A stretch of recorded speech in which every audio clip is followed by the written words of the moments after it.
সদায় জানো পিজি তো যিমান চেষ্টা কৰি যোনটো হয় কোনটো হাতে প্ৰেক্টিছ কৰিব পাৰে গোটেইখিনি ষ্টুডেণ্ট বহুত ষ্টুডেণ্ট আছে ভাল ভাল ছিংগাৰ আছে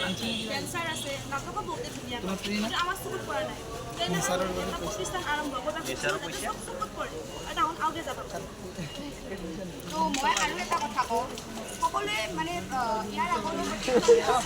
সহায় মানে পিজিয়ে হলটো ডাঙৰ কৰাৰ বাবে কথা দিওঁ মই কথা নিদিওঁ যে পিজিয়ে হলটো মানে 400 অষ্টাধিক ছাত্ৰ ছাত্ৰী পঢ়িব পৰাকৈ সেইটো নিৰ্মাণ কৰিম বা নিৰ্মাণ কৰাৰ ক্ষেত্ৰত সহায় কৰিম বুলি মই কথা দিওঁ পিজিয়ে হলটো হয় আমাক ডাঙৰ লাগে পিজিয়ে হলটো